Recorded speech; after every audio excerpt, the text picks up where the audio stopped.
Buongiorno, bentornati sul canale Valoroso IT, il canale dedicato ai computer e all'elettronica vintage.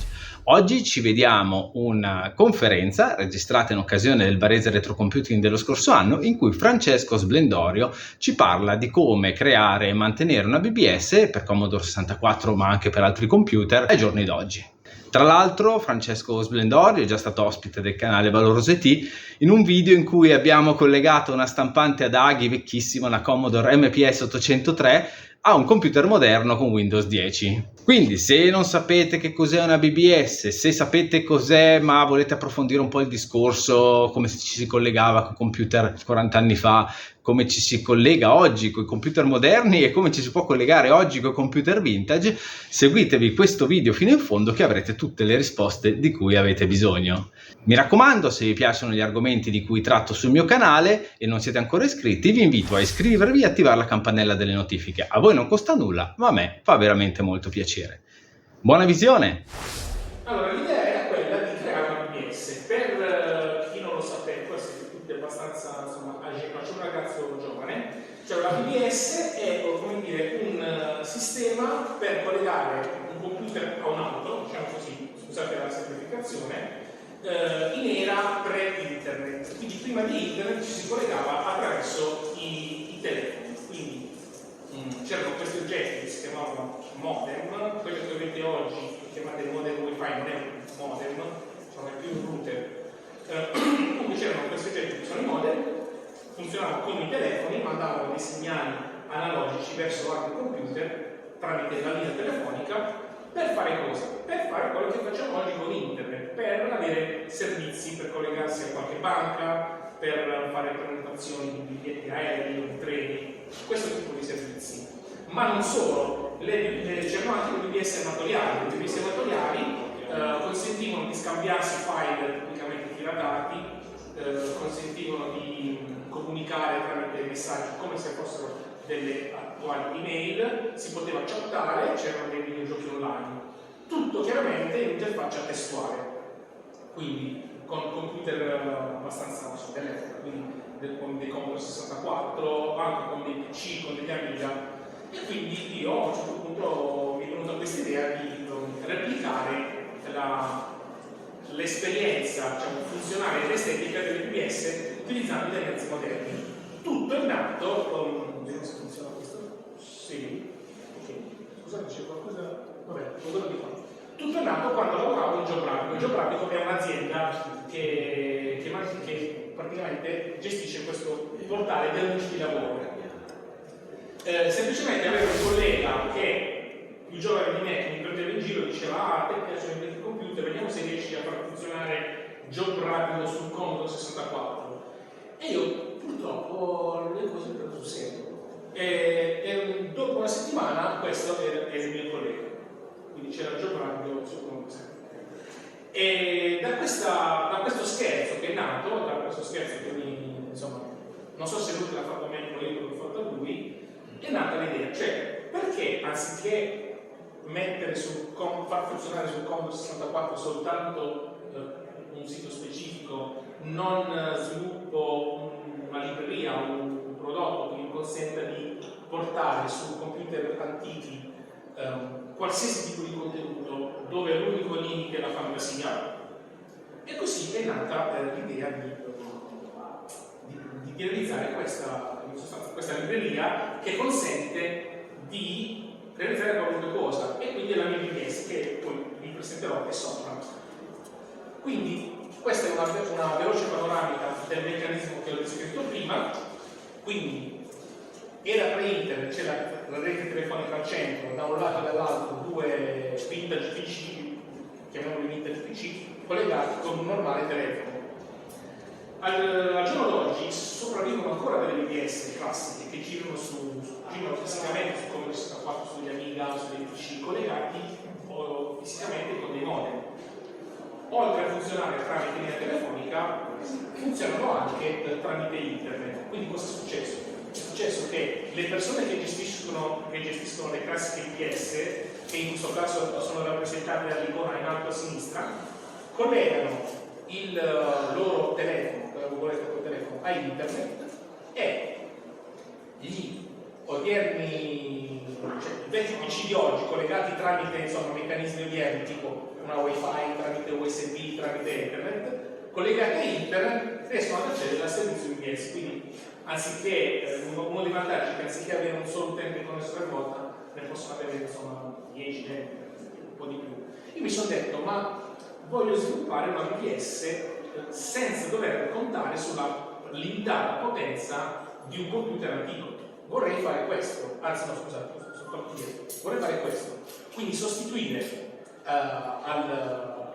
all'attore principale, al server che è sul piano a sinistra, un moderno computer. In questa maniera l'architettura è completamente moderna, quindi abbiamo sia dal lato server un computer di oggi che nel lato client computer antichi ma meccanismi moderni di connessione a internet. Questo è stato questa è stata l'idea.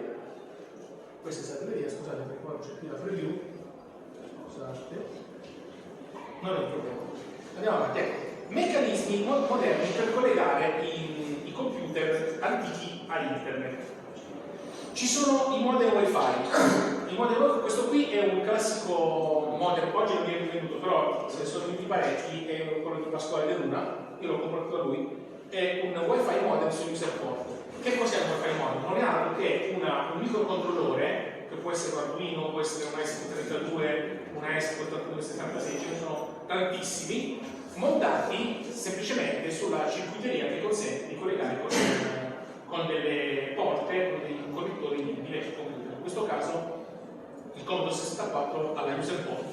Quindi adattando i segnali del microcontrollore alla user port del Commodore 64 è possibile comunicare con lui. Chiaramente va programmato, ci vuole un firmware che va scritto sulla microcontrollore e quindi diventa un vero e proprio modem.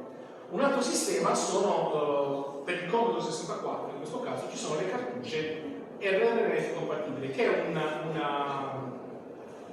protocollo creato ai giorni nostri per collegare il Commodore 64 alla rete internet. Permette di fare diverse cose, a parte collegarsi all'IPS, ci sono dei giochi multiutente, dei giochi distribuiti che utilizzano questa interfaccia, cioè è molto potente. Diciamo che per la BBS è un po' esagerato, cioè può fare molte più cose. Un altro sistema è la Easy Flash 3 che tramite il porta USB può collegarsi a un PC che fornisce collegamento a internet, e poi c'è la Ultimate 2, una cartuccia che molti conoscono, che permette di fare le varie cose e di collegarsi tramite la porta Ethernet. La vedete sulla destra c'è la porta Ethernet. Questi sono vari sistemi per collegare un Commodore 64 a internet, quindi è come sono questi oggetti qua, questi che sono qui sotto, sono rappresentati da questi oggetti fisici. Chiaramente ci vuole del software che faccia girare la BBS, quindi sul server. Ce ne sono tanti di classici che sono su questo sito, ne raccoglie un po', però ecco, il limite di questi software è che sono abbastanza cliché, cioè puoi fare un determinato numero di cose fisso, cioè puoi implementare una message board, dei messaggi tipo email, c'è una sezione file, ma sono molto complicati da personalizzare. Quello che ho voluto fare io, per esempio, con il sito di GeoRapido, è proprio implementare da zero un contenuto mio, quindi di esattamente cosa trasmettere e cosa prendere in input, per poi presentare all'utente il risultato, con una potenza computazionale illimitata, quindi facendo girare sui computer di oggi. Questi invece sono software che girano su macchine vintage. E poi c'è questo qui che è il mio progetto della BBS, il mio progetto diciamo della libreria della BBS. Poi ci sono dei biglietti da visita con un QR code, dopo se volete potete prendere, ma ce li ho anche sopra, quanti ne volete. Qua sono giusto 7, però sono tantissimi. E che è il progetto della libreria che permette di realizzare appunto quello che dicevo. È una libreria che è adatta per persone che fanno il mestiere. Io sono un programmatore, quindi io volevo uno strumento che permettesse a un programmatore di potersi esprimere liberamente utilizzando il proprio linguaggio. In questo caso è scritta in Java perché è un linguaggio che io conosco bene, semplicemente per quello, non perché Java sia particolarmente più o meno adatto di altri, semplicemente perché lo utilizzo per lavoro. Quindi chi conosce Java può utilizzare molto per distribuire i propri contenuti tramite un Commodore 64, ma non solo. Questi sono i requisiti per utilizzare questa libreria, quindi un JDK che è praticamente Java, una macchina qualunque Linux, Windows o macOS che farà da server, basta, è l'unica cosa che serve. Competenze richieste, chiaramente conoscenza di Java, con concetti base di Internet, CPP, proprio concetti più elementari, e poi una conoscenza, se si vuole sviluppare sul Commodore 64, di come funzionano la codifica patchy, si chiama, quindi quali codici servono per cambiare colore, per spostare il cursore, per insomma, si chiama patchy, quindi caratteri, segni grafici. Perché fare questo? Perché molti mi dicono, ma perché fare questa cosa? Ma perché? Perché è divertente dal mio punto di vista. Quindi per avere un canale in più per distribuire i vostri contenuti, quindi oltre ad avere il vostro bellissimo sito con WordPress, potete farlo vedere su un bellissimo Commodore 64, ed è una figata. Però questo è quello che penso io. Un utilizzo attuale di Commodore 64, quindi immaginate la vostra bella casa modernissima con l'angolino con un Commodore 64 che fa vedere le notizie. Cioè, per me è bello, magari mi dirà che è strano, però le due cose non si eliminano vicino. E poi soprattutto il divertimento, questo diciamo, è il motivo per cui ho scritto queste cose, per spiegare il perché. Questa slide è molto tecnica, diciamo, però per chi ha programmato in BASIC, cos'è questa slide? Fa vedere cosa bisogna scrivere, le uniche istruzioni da scrivere per produrre una BBS che scrive come ti chiami e ti dice benvenuto. La classica BBS. Come? Praticamente tu lo vedi come standard output, ma in realtà lo scrivi su un socket. Però lì non vedi niente di socket, non c'è scritto niente. Quindi la libreria, scusate questo intermezzo molto tecnico, non fa altro che astrarre, quindi permettere di dare delle istruzioni molto semplici per fare qualcosa che sotto è molto complicato, ma il risultato è immediato. Facciamo un esempio. Lì c'è scritto, vedete, la parte in grigio è la parte fissa che va scritta sempre, ma noi la ignoriamo. La parte in nero scrive CLS, cioè Clear Screen, cancella schermo. Stampami This is your brand new BBS. Stampa una riga vuota, stampa Enter your name, cancella l'input, scrivi readline e scrivi benvenuto Peppino. Cioè, in 10 righe ho costruito una BBS molto stupida, ma è anche molto stupido scrivere 10 righe. Quindi, cioè, tutto il meccanismo che c'è sotto, la connessione a internet, il mantenimento dello stato, cioè non c'è niente. Cioè, per scrivere una BBS è sufficiente dire al programma, ti dico, devi visualizzare questo e mi devi richiedere questa informazione da parte dell'utente. Questo è il principio. Aggiungete fantasia, abilità e tutto quello che volete e potete fare cose complicate come un Forza 4, per esempio. Cioè, chiaramente una cosa è Hello World, una cosa è Forza 4, ma il principio è esattamente lo stesso. Dietro il codice di Forza 4 non c'è niente in più che la logica di gioco e la logica di visualizzazione delle caselline e dei pallini, cioè non c'è nient'altro, c'è una forza, il punto di forza è proprio questo. Aggiungendo fantasia si possono visualizzare siti di notizie. Questo per esempio è Wired. Wired è un sito basato su WordPress, quindi io lato Java cosa ho fatto? Non ho fatto altro che leggere le notizie di feed, si chiamano feed JSON, dal sito fatto in WordPress, le ho riformattate, gli ho dato una formattazione compatibile con 40 colonne, il loghetto l'ho disegnato io ed è fatto, potete far leggere un qualunque sito basato su WordPress sul Commodore 64. Il fatto che è basato su WordPress, quindi ho soltanto disegnato il logo, il resto del codice è identico a quello di prima, cioè sono due cose diverse ma è la stessa cosa, cioè non c'è un codice in più, non c'è niente. Questo sono io che riguardo il televideo perché diciamo, è molto rilassante, diciamo. Cioè, il televideo la RAI, come ho fatto a visualizzare il televideo? La RAI secondo me se ne sono dimenticati perché è abbandonata la sezione televideo, però fornisce dei feed XML, RSS si chiama. Quindi ho fatto lo stesso lavoro che ho fatto per WordPress, ma per RSS ed è pronto in televideo. Quindi una volta scritto il codice una volta, lo puoi riutilizzare le volte e poter fare praticamente un sacco di cose riutilizzando lo stesso codice. Questo che cos'è? Volevo riprodurre la funzionalità delle BPS classiche dell'area file, no? Le BPS classiche dicono guarda, questo è il mio elenco di file che puoi scaricare. E mi sono detto, vabbè, ma mettere un elenco di file mio mi sembra, come dire, oneroso, perché devo stare lì a linguare il mio repository. Quindi cosa faccio? Metto a disposizione un proxy che mi riscarica da un sito che già esiste, per esempio CSDB. CSDB per Commodore 64 è una biblioteca infinita di programmi per Commodore 64. E poi realizzo il componentino che mi permette di trasmettere il file tramite il protocollo che si usava all'epoca, che è Xmodel.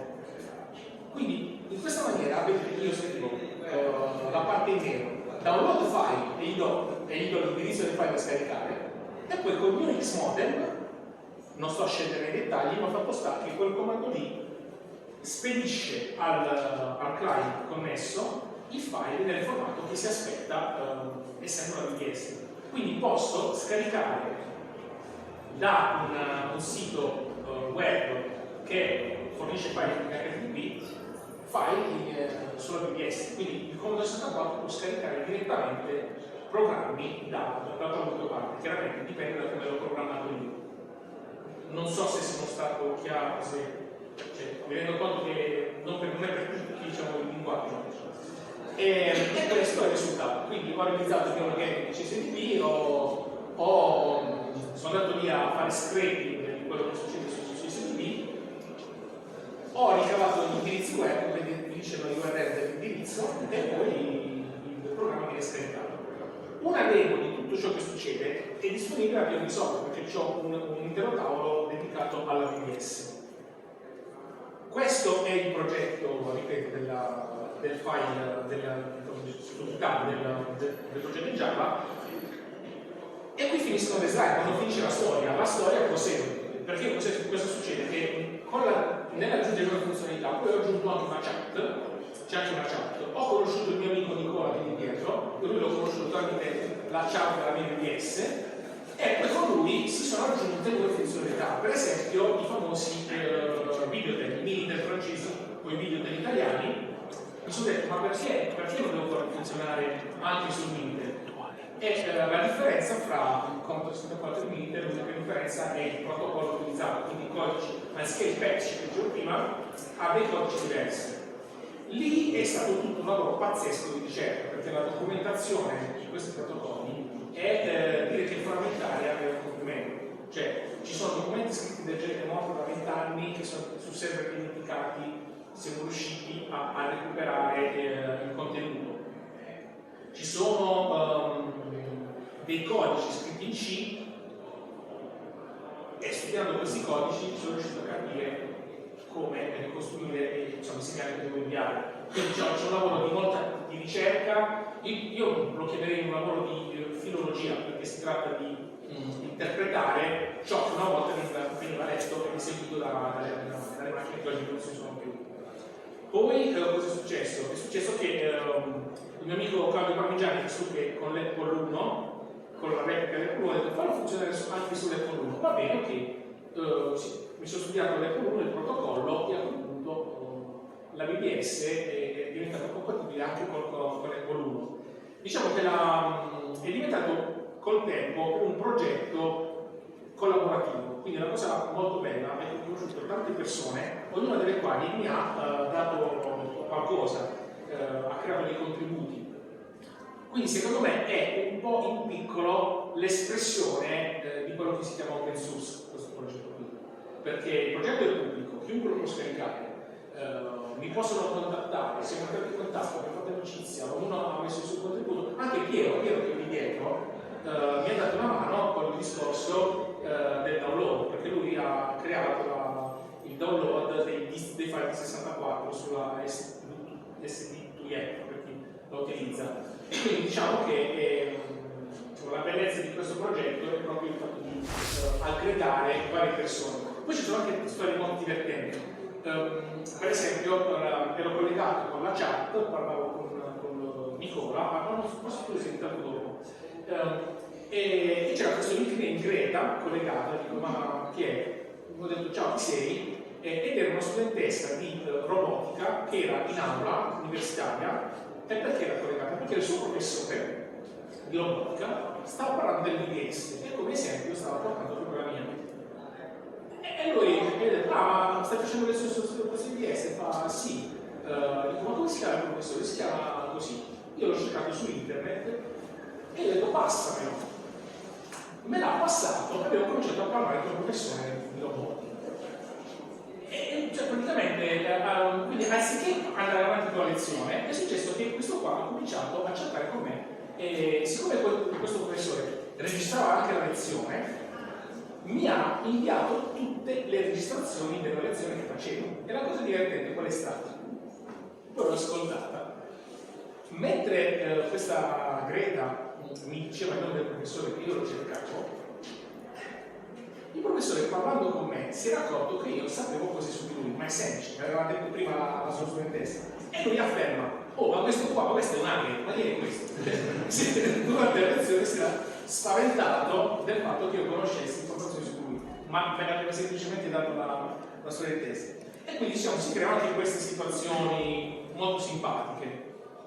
Diciamo, al momento diciamo, ho creato anche una campagna di sostentamento di questo progetto su Patreon, quindi qui ci sono i bigliettini in cui c'è un QR code dove c'è sia il progetto open source, sia praticamente chi vuole darmi una mano con $3 al mese, quindi un panino al mese, e le persone che contribuiscono hanno anche accesso a funzionalità riservate, lo potete vedere su, per esempio ChatGPT. ChatGPT è semplicemente un servizio che fornisce la OpenAI Foundation. Se io sono su internet, tramite Commodore 64 o tramite il normale PC, posso accedere a quei servizi di OpenAI. Quindi, tramite il mio account è possibile fare domande a ChatGPT e riceverlo sul Commodore 64. Questa è una funzionalità che mette a disposizione, diciamo, per chi contribuisce, anche perché, diciamo, OpenAI fa pagare la bolletta, quindi io pago la bolletta, diciamo, dell'utilizzo di ChatGPT. E poi chiaramente il progetto, essendo aperto a, diciamo, qualunque tipo di collaborazione, ma anche suggerimento, a me piace proprio ascoltare il parere degli utenti, quindi se c'è qualche desiderio, qualche macchina che volete che venga supportata. Per esempio c'era un utente che aveva il Big 20, voleva utilizzarlo sul Big 20. E allora ho realizzato, però tu sei un partito del Big 20. E ho realizzato una versione a 22 colonne, quindi praticamente con 22 colonne è possibile anche giocare a Zork e avrei dovuto forse portarlo qui però collegato sopra serve un Big 20 sopra ce n'è. ok, no, è collegato con internet in questo momento non fa niente. Comunque sopra c'è un tavolo in cui c'è un Commodore 64, ci sono i mini del perfetto, quindi è possibile vederlo. No, facciamo, dai, possiamo anche mostrarlo adesso un po' di... Una demo live. Una demo live, possiamo farla vedere, sì. Perché grazie a un altro collaboratore, mio amico che si chiama Antonino Colcino, questa è la BBS, questa è come si vede sul Commodore 64, ci sono varie sezioni, italiano, inglese, ci sono per esempio le notizie, questo è il famoso televideo, in cui si possono vedere le notizie, vedete le date, sono le date di oggi, quindi sono tutte aggiornate. Ripeto, secondo me la RAI si è dimenticata di staccare la spina perché è una sezione del sito morta, cioè però continuano a essere aggiornati. Io non so perché. In TV è la cosa più veloce, se vuoi sapere cosa prima è successo. Sì, ma questi sono video RSS, sono belli aggiornati. Il mio primo link nel browser è il televideo. Vedi, c'è da notizie pulite in sì, modo testo anche. Testo, senza pubblicità, senza grafica. Esatto. È il mio primo link in tutti i miei browser. Ed è comodissimo. Poi chiaramente ci sono anche i giochi da scaricare, sono su questa parte qua. No, poi c'è gente che ci lavora alla RAI, quindi non è che posso licenziare. Giustamente, non è che posso licenziare. C'è il caporedattore, c'è il direttore del televideo. Certo. mica possono mandare le a me fa comodo. Si possono, c'è la sezione di download, questo è il discorso del download che facevo prima. Se cerchiamo per esempio un gioco per C64, questo è un classico, lui lo trova, dice quale vuoi scaricare di questi? Dice questo qua, lui dice guarda, premi un tasto e lo scarichi. Ovviamente qua siamo sul browser, quindi non scarichiamo, qua non scarichiamo niente. Poi ci sono altre funzioni, per esempio c'è il procedere CGPT. Qua chiede l'email, perché chiaramente dicevo, è riservata, pagando la bolletta di questa cosa qua, è riservata agli abbonati. Mi arriva sul telefonino la password, devo vedere la password, se no non posso accedere. Ok, sì. Manca solo lo spizzo. Questa è la CGPT, questo è immaginario che vuoi da qua, diciamo ciao, parlami, non so, parlami attraverso. Questo non è altro che ChatGPT, praticamente un'interfaccia come 64.